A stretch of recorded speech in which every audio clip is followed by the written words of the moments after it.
Bienvenue sur notre chaîne. N'oubliez pas de vous abonner pour ne pas manquer les nouvelles vidéos. Bon visionnage.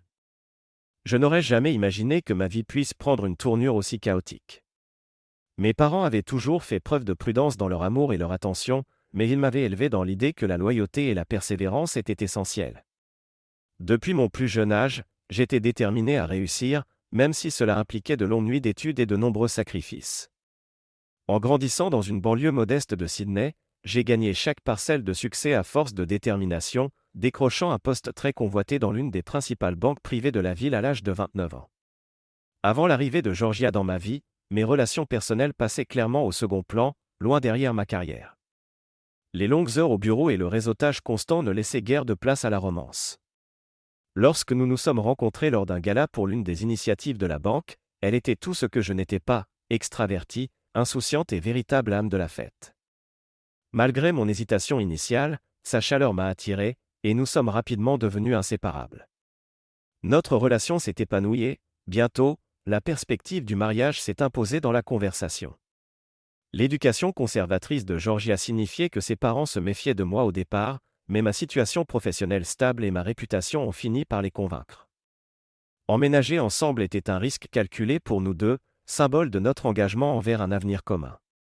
J'ai consacré mon énergie à planifier un futur qui me semblait idyllique, envisageant un mariage marquant le début d'un partenariat pour la vie. Pourtant, des fissures ont commencé à apparaître à l'approche du grand jour. Les amitiés de Georgia avec mes garçons d'honneur, en particulier Tom, semblaient étrangement proches. J'ai balayé mes soupçons, me convainquant que la confiance était le pilier de toute relation saine. Je ne savais pas encore que cette confiance allait être brisée de la pire des manières. Tom et moi étions amis depuis l'université. Son charisme et son sens de la répartie faisaient de lui le genre de personne que tout le monde voulait avoir à ses côtés. Je n'avais jamais remis en question sa loyauté, jusqu'à ce que de petites incohérences commencent à émerger. Carl, quant à lui, avait rejoint notre cercle d'amis plus récemment. Extrêmement sociable, il était populaire, mais son comportement impulsif suscitait parfois des inquiétudes. Alors que l'enterrement de vie de garçon approchait, je ne me doutais absolument pas de ce qui m'attendait. Allongé sur un lit dans la chambre d'amis d'un ami, je naviguais distraitement sur mon téléphone, jetant parfois un œil aux images de surveillance de mon appartement. Les bruits étranges provenant de la chambre, grincements, gémissements et sons bizarres du lit ont rapidement éveillé mes soupçons. Je n'ai pas mis longtemps à comprendre ce qui se passait, ma fiancée Georgia était en compagnie de mon témoin, Tom, et d'un autre garçon d'honneur, Carl. Les mêmes hommes qui avaient fêté avec moi quelques heures plus tôt. Notre virée éclair sur la Gold Coast avait été riche en sensations, une journée aux courses de chevaux, une nuit endiablée au casino et le dimanche passé à se détendre au bord de la piscine. Tom et Carl, prétextant des obligations professionnelles, étaient partis plus tôt, en laissant derrière eux un véritable chaos. Peu après leur départ, une femme de ménage avait découvert un sac de pilules dans la chambre d'hôtel, alertant la sécurité. Malgré l'intervention d'un ami avocat, nous avons été expulsés, contraints de passer la nuit à l'aéroport avant de prendre un vol tardif pour Sydney. De retour à la maison, mes autres garçons d'honneur ont insisté pour poursuivre la fête. « Allez, Adam, c'est encore ton week-end, on va chez Tony », me disait-il. J'étais épuisé, mais je ne voulais pas gâcher leur plaisir et j'ai fini par accepter. Georgia était sortie avec ses amis, alors j'ai essayé de l'appeler, mais je suis tombé sur sa messagerie. Elle avait emménagé chez moi 2 mois auparavant après la fin de son bail. Ses parents catholiques n'étaient pas ravis, mais ils m'appréciaient pour ma carrière. Chez Tony, les gars se sont écroulés en moins de 30 minutes. Je suis allé dans une chambre pour dormir, mais mon téléphone a vibré, c'était un message de mon voisin du dessous. « Repose-toi, idiot, certains d'entre nous bossent demain. » J'ai pensé qu'il s'était trompé de destinataire et je lui ai répondu. Un autre message est arrivé, exactement. « Débarrasse-toi d'elle et va te coucher, ou fais la terre. » Tu dois être sacrément doué pour répondre pendant que ta fiancée hurle aussi fort. J'étais déconcerté. Il me prenait pour quelqu'un d'autre. Qu'est-ce qui se passe, ai-je envoyé. J'ai aussitôt réalisé que je pouvais vérifier les caméras de sécurité de l'appartement. Le Pantouse que j'avais acheté conservait l'accès à l'ancien système de surveillance. Je me suis connecté et j'ai vu le salon en désordre, bouteilles vides, verres abandonnés et un sac de pilules sur la table basse. Lorsque j'ai basculé sur la caméra de la chambre, j'ai vu Tom, Georgia et Karl enlacés. La voix de Tom était reconnaissable entre mille. « Tu m'as manqué », disait-il. Puis Georgia a répondu, « Tu m'as manqué aussi, Tom. » Je n'arrivais pas à y croire, ma fiancée, au lit, avec mon meilleur ami. Et cela ne s'est pas arrêté là, il parlait de moi. J'étais pétrifié de choc, mais j'ai compris qu'il fallait agir. J'ai vérifié que la caméra enregistrait bien et j'ai continué à regarder. L'image était un peu floue à cause de la couverture nuageuse, mais je voyais l'essentiel. Georgia a quitté la chambre un instant, et les gars ont bu un verre dans la cuisine avant de retourner au lit. Tom a fait un commentaire sur la robe de mariée de Georgia, et il tramait quelque chose pour la réception. Ensuite, Georgia a dit négligemment, « Je ne vais pas prendre de contraceptif. Adam veut des enfants tout de suite, alors on va jouer à la roulette russe et voir ce qui arrive. » J'ai eu la nausée. J'ai coupé le flux vidéo, j'en avais assez vu. Le disque dur continuait d'enregistrer. Je me suis allongé sur le lit pour réfléchir à la suite. Tony et Jeff dormaient toujours profondément. J'ai pris une bière et parcouru un vieux journal qui traînait sur le comptoir de la cuisine. Un titre a retenu mon attention, « La police met en garde contre des attaques alimentées par l'alcool ». L'article parlait de femmes ciblées par des hommes qui les suivaient jusqu'à chez elles pour les attaquer. J'ai eu une idée. Je commençais à réfléchir à la manière d'utiliser cette info lorsque mon téléphone a encore vibré, c'était mon voisin du dessous. J'ai déposé une plainte pour tapage, la police arrive, arme dégainée. J'espère que Georgia va bien. Je prie pour vous deux. J'ai paniqué. J'ai couru dans la chambre et appelé la police.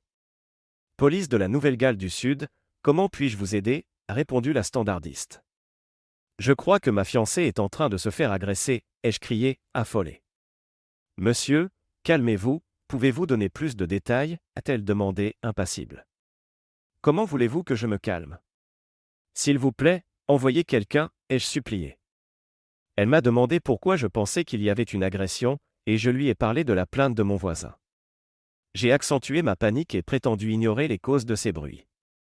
Après quelques minutes, elle m'a passé un détective. Sergent détective Potts, de l'unité et ex-crime, que puis-je faire pour vous, a-t-il dit. J'ai peur pour ma fiancée, envoyez quelqu'un maintenant, ai-je dit, jouant la panique totale. Nous avons une patrouille dans le coin, mais nous devons vérifier certaines choses, a-t-il répondu. Vous êtes sérieux? Envoyez-les, me suis-je exclamé. Il a demandé s'il pouvait y avoir d'autres personnes impliquées. J'ai menti en disant que nous allions bientôt nous marier et que je porterais plainte s'il lui arrivait quoi que ce soit. Finalement, il a promis d'intervenir, et nous avons raccroché. 20 minutes plus tard, mon téléphone a sonné à nouveau. C'était mon voisin, désolé, mec, je croyais que c'était toi. Les flics sont là, armes dégainée. J'espère que Georgia est OK. Je me suis dit, mince, ils ont mordu à l'hameçon. Je me suis reconnecté aux caméras, incapable de résister à la curiosité. Sur le flux de la chambre, Tom et Karl ne semblaient pas conscients de l'arrivée de la police, trop absorbés par leurs ébats. Puis j'ai vu les policiers entrer dans l'appartement, se déployer rapidement à travers les pièces. Police armée, à terre, maintenant, a crié l'un des agents. Tom et Karl se sont figés. Karl a tenté de résister, mais un policier l'a violemment repoussé. Tom est resté près de Georgia jusqu'à ce qu'un officier l'attrape par les cheveux et le plaque au sol. C'était surréaliste. Tom et Karl, nus au sol, tandis que Georgia, également dévêtue, était encore attachée au lit. Un officier l'a recouverte d'une couverture et a défait ses liens. En les emmenant, Tom a crié « Qu'est-ce qui se passe ?» L'un des policiers a rétorqué « C'est la dernière femme que tu verras avant un bon moment. » Karl a marmonné que ce n'était pas de la contrainte, avant de se faire frapper au ventre par un policier.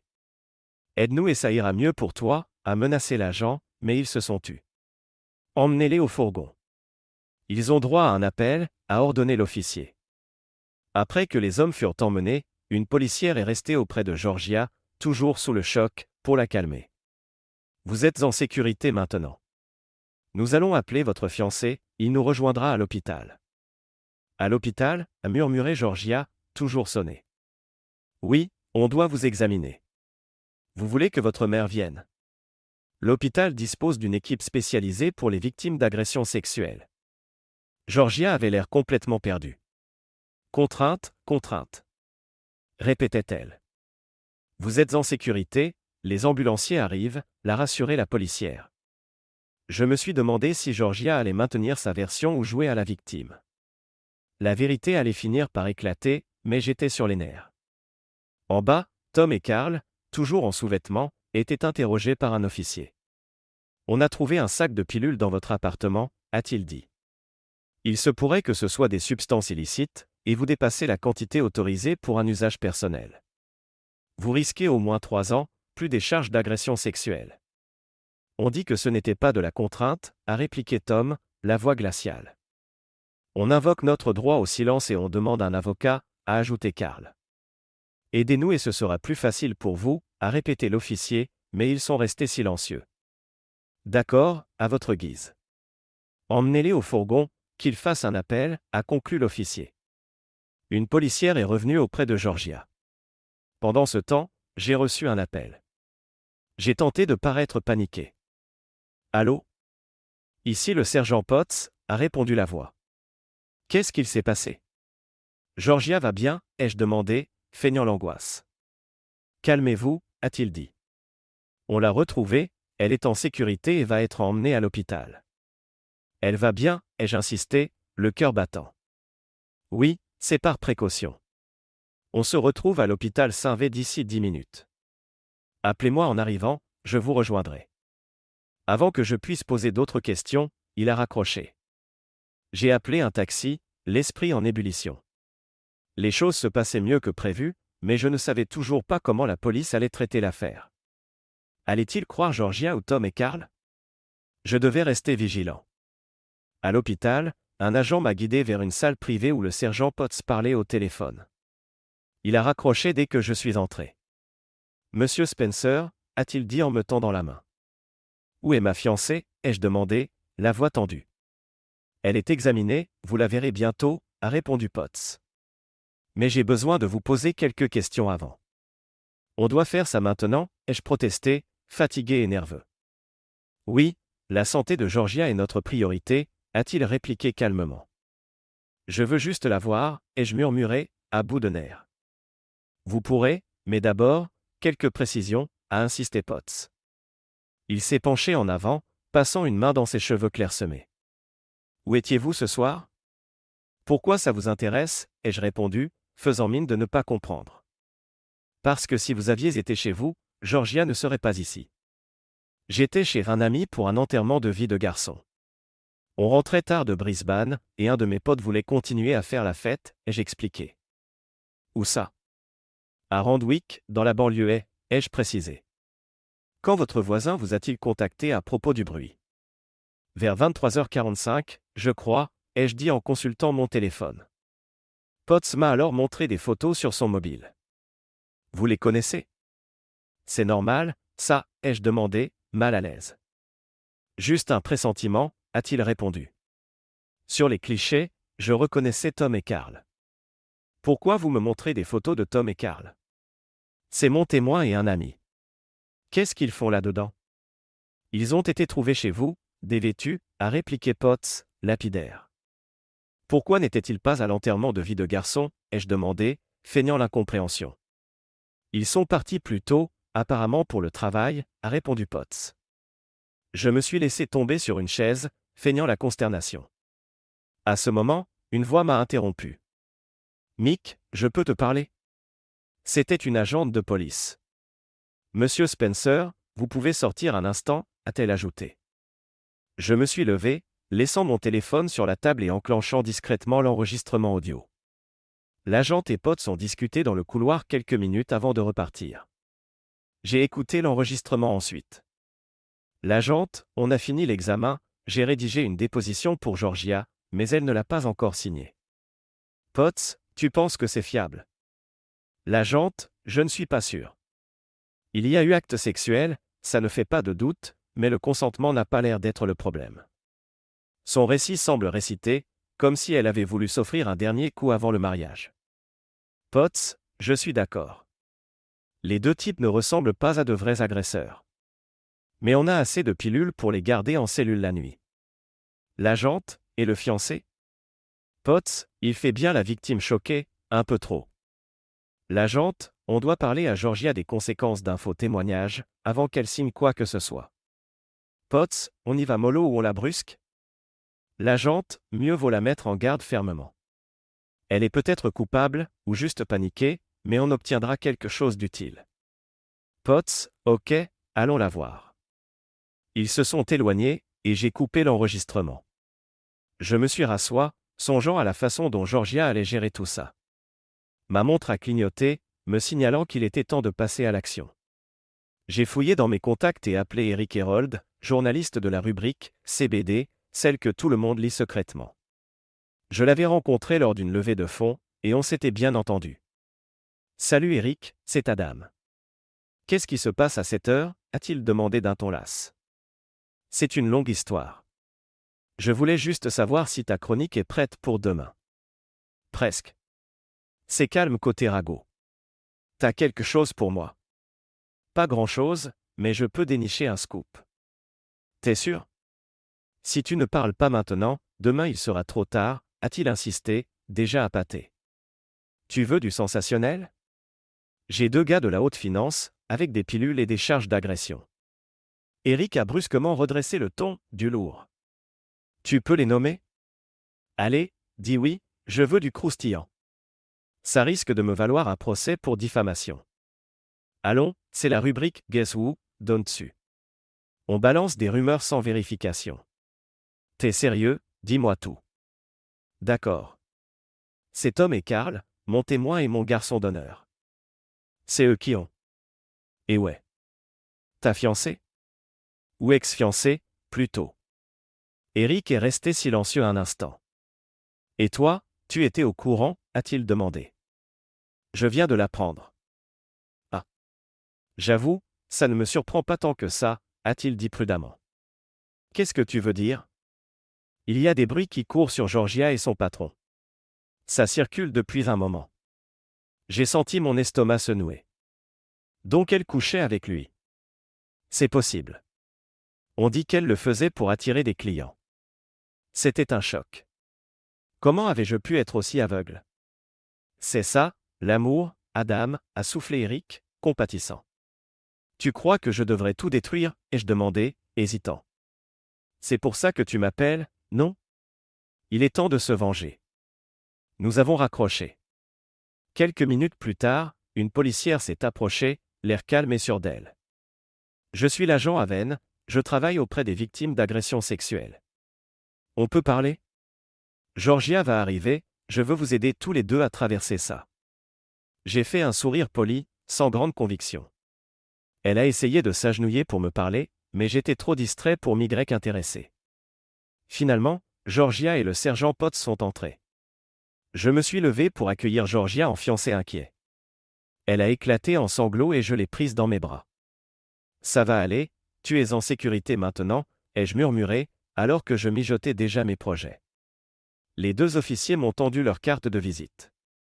Sur le chemin du retour, Georgia n'a cessé de me complimenter, me disant à quel point j'étais formidable et à quel point elle m'aimait.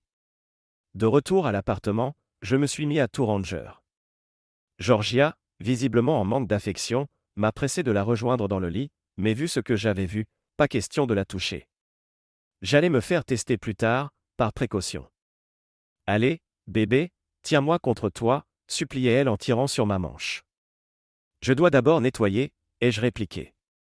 Viens au lit, je t'attends, insistait-elle. Elle a fini par abandonner et est partie se coucher. J'ai alors branché mon disque dur et examiné les enregistrements depuis l'instant où Tom et Carl étaient entrés. C'était clair, ce n'était pas une agression. Georgia suppliait presque qu'on la déshabille. Je commençais déjà à envisager des poursuites pour fausses déclarations, et si le procureur était d'humeur, on obtiendrait peut-être justice. Tom et Carl étaient surtout intéressés par la drogue, leur conversation laissait entendre qu'ils avaient obtenu ces pilules de Tony. J'avais toujours suspecté que Tony dealait, voilà la confirmation. Encore une charge possible. Je doutais qu'ils s'en sortent, même avec un avocat haut de gamme. Leur carrière était foutue. Quant à Jeff, il me fallait creuser davantage. J'avais prévu d'envoyer les vidéos à la police vers midi, mais après l'accueil froid de Potts, j'ai décidé de l'appeler immédiatement, à 3 heures du matin, pour montrer ma « bonne foi ». Sergent Potts, J'écoute, a-t-il répondu d'un ton agacé. C'est Adam Spencer, on s'est vu à l'hôpital. Désolé de vous réveiller. Je suis de service de nuit, qu'est-ce qu'il y a? J'ai les enregistrements CCTV de mon appartement, ai-je dit d'un ton pressant. Pourquoi ne pas l'avoir mentionné plus tôt? Qu'est-ce qu'on y voit? Son ton est devenu plus vif. J'avais oublié, avec tout ce qui s'est passé. Mais je viens de vérifier, ça n'a pas l'air d'être une agression. Pardon? J'ai lâché un sanglot simulé. Ça implique peut-être de la drogue. Ils ont mis quelque chose sur la table basse, je dois regarder plus en détail. On a déjà des avocats qui menacent de poursuite. Envoie-moi ça rapidement, a-t-il ordonné. J'ai noté son adresse mail et j'ai raccroché. J'ai transféré les images de mes 3 caméras sur mon ordinateur, puis j'ai gagné la chambre d'amis pour essayer de dormir. Impossible de fermer l'œil. Les événements tournaient en boucle dans ma tête. Vers 5 heures, mon téléphone a sonné. Désolé de te réveiller, a commencé Potts, d'un ton inhabituellement jovial. J'essayais de dormir, mais c'est compliqué, ai-je répliqué, amer. Je comprends, a-t-il dit. Peux-tu me rejoindre pour un café à 8 heures? J'ai besoin de clarifier certaines choses. D'accord, ai-je répondu d'un ton sec. Il y a un café près de Surrey Hills, pas loin de l'Oxford Tavern, tu vois. Je vois. Évite les endroits trop fréquentés par les flics, a-t-il ajouté. D'accord, à 8 heures, ai-je confirmé avant de raccrocher. J'ai passé le reste de la nuit à ressasser. À 7 heures, je me suis levé, j'ai pris une douche et jeté un coup d'œil à Georgia, faisant semblant de dormir, sans doute en train de peaufiner son histoire. À 7h30, j'ai brièvement suivi les infos matinales, la police venait de perquisitionner une maison à Brontë, arrêtant 2 hommes liés à un trafic de pilules locales. Les voisins décrivaient le locataire comme un jeune homme sympathique travaillant dans une banque de la City. Beau boulot, sergent Potts, ai-je murmuré. Je me suis habillé et me suis rendu à pied au rendez-vous. J'avais du retard, et Potts s'apprêtait à partir. Je croyais que les banquiers étaient ponctuels, a-t-il lancé en guise d'accueil. Je suis en congé, ai-je répliqué en m'asseyant. Il a souri et repris son air sérieux. On a bouclé l'enquête cette nuit. Les images CCTV nous ont suffi. On a interrogé les suspects séparément, et quand on leur a demandé qui avait acheté les pilules, ils se sont accusés mutuellement. Une serveuse est venue, j'ai commandé un jus d'orange, et Potts a demandé un lait chaud. On a appris le nom de Tony, et on a fait une descente chez lui. On a trouvé encore plus de pilules. L'unité des stupes s'est ravie. Tony a d'abord fait le sourd, mais une fois confronté aux preuves, il a parlé, donnant même le nom de son fournisseur. Et ensuite, ai-je demandé. Les 2 premiers passeront en audience de libération sous caution demain. Tony y sera peut-être aussi, selon ce qu'il négocie avec le procureur. Audience publique. Vraiment, ai-je dit, intéressé. Oui, a-t-il répondu en riant. Les avocats des suspects voulaient une audience à huis clos, mais le procureur s'y oppose. Il a déplié le Sydney Morning Herald, repérant la section CBD. Je ne comprends pas, ai-je dit, feignant l'ignorance. Je parle de ton accès distant à la vidéosurveillance, a-t-il rétorqué avec un sourire en coin. Tu as un time code, non? Je pourrais demander un mandat pour fouiller ton disque dur. Pourquoi faire, ai-je répliqué. D'ici à ce que tu l'obtiennes, le disque dur sera effacé. Potts a ri. Ne t'en fais pas, Adam, je ne te soupçonne de rien. Je me demande seulement ce que tu comptes faire pour Georgia. Comment ça? On pourrait la poursuivre pour fausse déposition. Mais c'est sa première infraction, donc ça n'ira peut-être pas loin. À moins que tu ne veuilles te venger. Tu n'en as pas l'air. Il a refermé le journal. Appelle-moi après 18 heures si tu veux porter plainte, sinon, on en restera là. Il s'est levé et est parti, me laissant pensif. J'ai fini mon jus et je suis sorti, me dirigeant vers la banque. J'allais sûrement y affronter la rumeur. Dans le hall, j'ai senti les regards peser sur moi. Les chuchotements, les gens qui pointaient du doigt, j'ai tout ignoré et j'ai pris l'ascenseur. D'autres personnes sont montées, et juste avant la fermeture des portes, le postier s'est glissé à l'intérieur, bousculant le chariot de la secrétaire. Adam, comment s'est passé ton week-end? A demandé la secrétaire, feignant de perdre l'équilibre et donnant un coup dans les tibias du postier. Faites attention, a bougonné le postier. L'ascenseur s'est arrêté à son étage, et il est sorti en se frottant la jambe. Les autres passagers ont subitement trouvé le plancher captivant. Je suis arrivé au dernier étage et me suis dirigé vers le bureau du PDG, M. Turnbull. La secrétaire ne m'a presque pas regardé, se contentant de me faire attendre. Au bout d'un instant, elle s'est levée, a frappé à la porte de Turnbull, puis est revenue avec un sourire. Il peut vous recevoir tout de suite. J'ai pris place devant lui. Un homme grand, aux cheveux grisonnants et bouclés, qui m'a fait signe de m'asseoir. Adam, je ne m'attendais pas à te voir ce matin, mais vu la situation, il vaut mieux qu'on mette les choses à plat immédiatement, a-t-il dit, visiblement mal à l'aise. Je suis resté silencieux, laissant le malaise s'installer. J'ai besoin de quelques jours de congé, jusqu'à la fin de la semaine, ai-je finalement déclaré. Étant donné que mon problème personnel implique d'autres employés de la banque et la boîte de relations publiques, tu devrais être au courant de ce qui se passe. Je vois, a répliqué Turnbull, sur la défensive. Vas-y. J'ai pris une inspiration. Hier soir, j'ai reçu un appel concernant du bruit chez moi. Au début, je croyais à une erreur, mais quand mon voisin a insisté, j'ai appelé la police. Ils sont arrivés et ont trouvé des pilules dans mon appartement. Georgia était attachée au lit avec Tom et Carl. D'abord, ils ont cru à une agression, mais après enquête, ce n'était pas le cas. Tom, Carl et Tony sont en détention pour trafic de pilules. Le visage de Turnbull est devenu blafard. C'est un désastre pour la banque, a-t-il grommelé. Oui, pour tout le monde, ai-je approuvé. Qu'est-ce que Georgia a dit? Je ne lui ai pas vraiment parlé. Les policiers m'ont tout raconté ce matin. Nom de Dieu, a lâché Turnbull, accablé. Je pense qu'on peut affirmer que Tom et Carl ne remettront pas les pieds ici. Moi, il me faut du temps, ai-je ajouté. Prends tout le temps qu'il te faut, a-t-il répondu, soulagé. On se reparle lundi. Je me suis levé, hésitant. Et la boîte de relations publiques? Il s'est crispé, transpirant à grosses gouttes. Tom et Carl géraient le processus de mise en concurrence, on va voir ça avec Jérémy, leur patron, on trouvera une solution. Son discours ne collait pas à son attitude nerveuse. C'est là que j'ai compris, Turnbull était l'autre homme de Georgia. Je suis sorti, le cœur lourd. Je ne pouvais pas tout affronter en même temps. Il me fallait une autre forme de vengeance. J'ai pris un taxi pour aller au café où je devais voir les parents de Georgia, Jacques et Janice, afin de leur dire la vérité avant que la presse ne s'en charge. J'ai commandé un café et consulté les caméras de surveillance de mon téléphone. Georgia, en peignoir et sous-vêtements, venait d'ouvrir à quelqu'un. Je croyais que c'était ses parents, mais c'était Jeff. Elle a tenté de l'embrasser, il a reculé, et ils ont fini par s'asseoir dans le salon. Elle a commencé à pleurer, il l'a prise dans ses bras pour la consoler. Son bras s'est retrouvé sur ses genoux.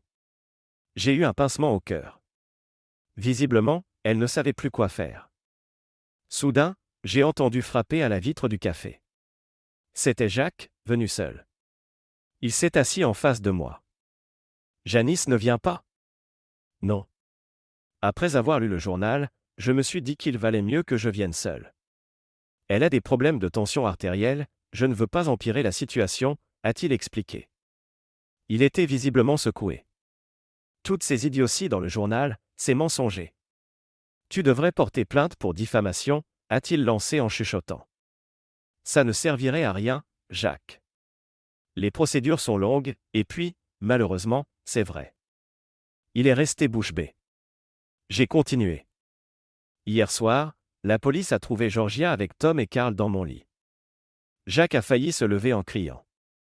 N'importe quoi. Ma fille ne ferait jamais ça.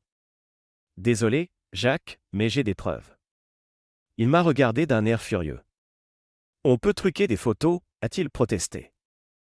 Je n'ai pas voulu l'accabler davantage, mais il fallait qu'il sache. J'ai sorti mon téléphone et lui ai montré la vidéo en direct, Georgia et Jeff en pleine étreinte. Jacques a d'abord refusé d'y croire.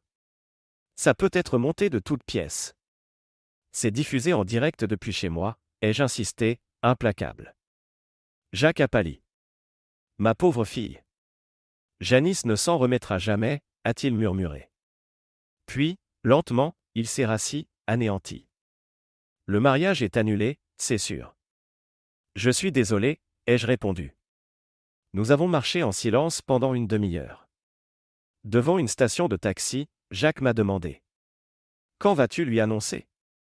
Quand elle sera disponible, ai-je dit, amer. Jacques avait du mal à retenir ses larmes. D'une part, je l'aime, c'est ma fille, d'autre part, c'est un cauchemar. Je te préviendrai avant de faire quoi que ce soit. J'aimerais que tu puisses la ramener chez vous, ai-je suggéré. On ne cesse jamais d'aimer son enfant, a chuchoté Jacques en montant dans le taxi. Je suis resté à marcher encore un peu, la tête pleine de pensées confuses. Dans un coin de parc, j'ai ressorti mon téléphone et vu que Georgia était de nouveau en peignoir, tandis que Jeff avait fini par partir. Jeff était fiancé à Penny Rail, la fille d'une des familles les plus riches d'Australie. Il possédait des mines de fer valant des milliards.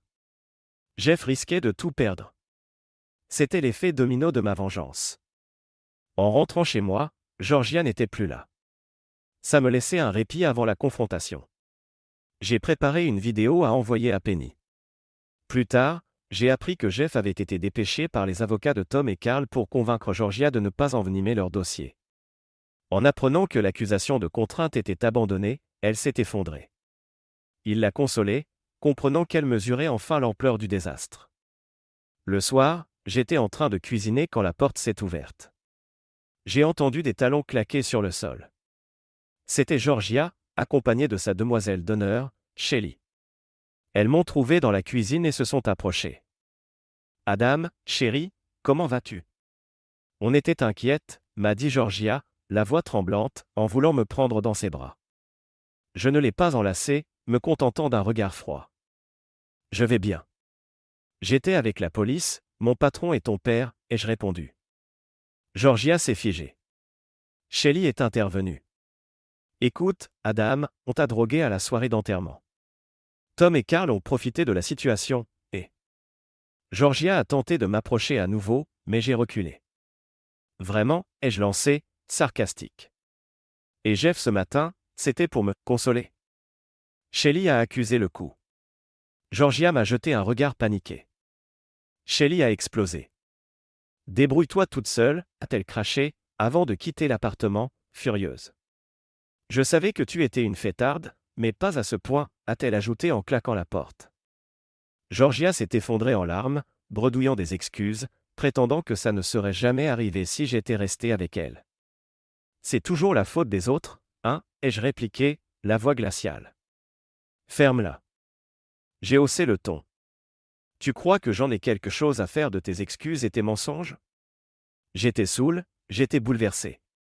Ça me débecte. Elle a répété, ça n'est arrivé que 2 fois. 2 fois?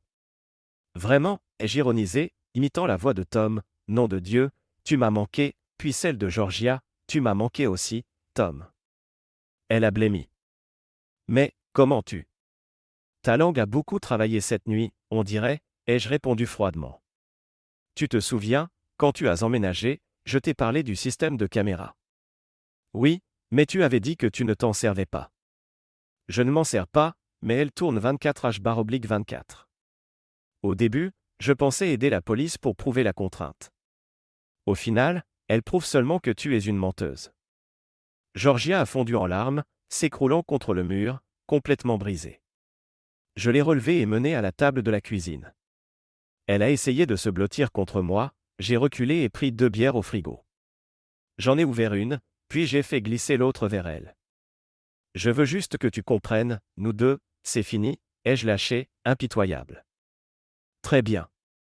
A-t-elle murmuré, sans force. Le flic m'a demandé si je portais plainte pour faux témoignage. Il veut ma réponse pour 18h. Tu as 30 minutes pour me dire la vérité, sinon je laisse tomber la clémence, ai-je ajouté, d'un ton sec. S'il te plaît, Adam, ne fais pas ça, a-t-elle supplié, la voix brisée. Réponds à mes questions ou attends-toi à voir la police débarquer, ai-je rétorqué. Elle a attrapé la bière et l'a vidée d'une traite, comme si sa vie en dépendait. On m'a dit que tu couchais avec ton patron. Vrai ou faux? Elle a hoché la tête, en pleurs. Depuis combien de temps?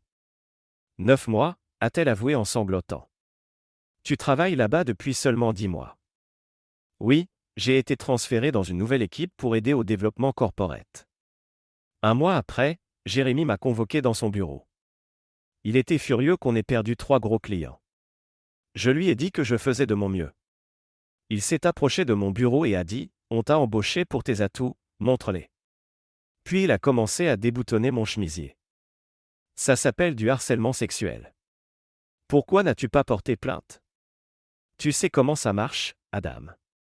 Toi, tu es la star de la banque, le plus jeune a touché un bonus à 7 chiffres, mais moi, j'ai déjà changé 3 fois de boîte en 2 ans, je devais faire mes preuves, a-t-elle expliqué, le regard plein de colère et de tristesse. Donc tu as couché avec lui pour réussir? Belle réputation. Je l'ai fait et j'ai décroché 3 gros contrats, a-t-elle répliqué, sur la défensive. Ces gens-là te laisseront tomber dès que ça n'ira plus, ai-je averti. Je ne crois pas Jérémy voulait être prudent, alors j'ai enregistré certaines réunions à mon insu. J'ai gardé des copies, juste au cas où, a-t-elle avoué.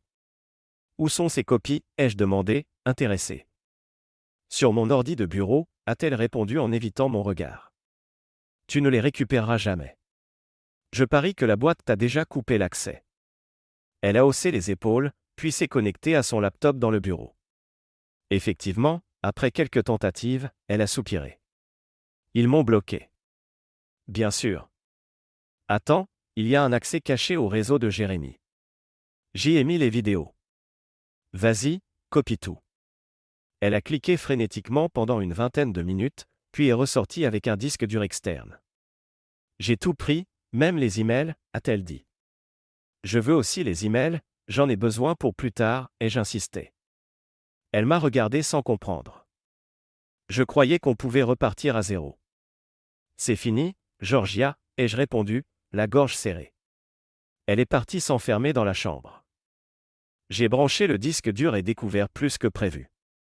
Jérémy et M. Turnbull échangeaient des courriels à propos de Georgia, avec des vidéos la montrant. Pire encore, ils préparaient une fraude contre la banque. Jérémy était incité à gonfler un contrat de relations publiques, pour reverser le surplus dans le fonds de retraite de Turnbull. J'ai appelé le sergent Potts, qui a décroché au bout de 2 sonneries. Tu m'as oublié, a-t-il plaisanté, vérifiant l'heure. Il était 18h05. Non. Ne porte pas plainte contre Georgia, elle a déjà assez d'ennuis. Connais-tu quelqu'un à la brigade financière? Peut-être. J'ai un gros poisson, ai-je lâché. Qui ça? Je te le dirai, ai-je répondu, avant de raccrocher. Ensuite, j'ai appelé le père de Georgia, lui demandant de venir la chercher. Pendant que j'attendais, j'ai envoyé la vidéo montrant Georgia et Jeff à Penny, pour qu'elle se rende compte du genre d'homme qu'elle allait épouser. Jacques est arrivé 40 minutes plus tard. Après une brève discussion, Georgia a fait ses valises et est sortie sans un mot. J'ai appris par la suite qu'elle s'était saoulée, avait fait un esclandre chez son patron, puis s'était fait arrêter pour conduite en état d'ivresse. Tom, Carl et Tony ont payé leur caution, mais le procureur les tenait à l'œil. Il a fait une déclaration à la télé, évoquant un trafic de drogue dans la finance sans nommer personne. Quant à Jeff, il a disparu. D'après Eric, la mère de Penny l'aurait envoyé au fin fond d'une mine d'Amérique du Sud, où les conditions étaient très difficiles, histoire de le punir. Le lendemain matin, on a frappé à ma porte. Le gérant de l'immeuble, Greg, s'est pointé avec un homme en uniforme de sécurité et un autre en costume tenant des papiers. Monsieur Adam Spencer, a demandé l'homme en costume. Oui. Je viens du service juridique de la banque. Votre contrat est rompu conformément à l'article 112. Vous avez terni l'image de la banque, vous êtes licencié. J'ai protesté. J'ai signé un nouveau contrat il y a 3 semaines. Je ne suis pas au courant, a-t-il répliqué en me tendant un chèque de licenciement et un carton avec mes affaires. Puis ils sont partis. Dans le carton, il n'y avait qu'une photo et 2-3 bricoles. Rien de plus. J'ai aussitôt appelé mon avocat. Tu peux contester, m'a-t-il dit après avoir lu le contrat. Le versement est-il effectif? Non, c'est prévu jeudi. Donc il tente de te prendre de vitesse. On peut lancer une procédure, mais ça va être long.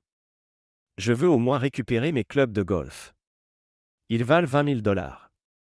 Je vais demander un mandat pour te laisser récupérer tes biens, a promis mon avocat. Je fais au plus vite. Après un petit déjeuner rapide, je me suis préparé à l'affrontement avec Turnbull, qui déjeunait souvent dans la salle de restauration de direction vers midi. Je suis arrivé à la banque vers 13h, mandat en main. Le même homme en costume m'a conduit au local de stockage pour reprendre mes affaires. J'ai repéré mes clubs de golf et, en les prenant, j'ai fait exprès de faire tomber l'un d'eux en hurlant. On m'a volé ma crosse de hockey. Le vigile a tenté de m'immobiliser, mais je me suis faufilé jusqu'à la cantine, provoquant une bagarre. Turnbull est apparu. Qu'est-ce que c'est que ce vacarme ? Il m'a vu. Que fait-il ici ? A-t-il lancé, furieux. Il a un mandat, a répondu le vigile. Il récupère ses affaires. Turnbull m'a jaugé du regard. Monsieur Turnbull, un plaisir de vous revoir. Vous devriez peut-être repenser mon indemnité de départ, ai-je suggéré.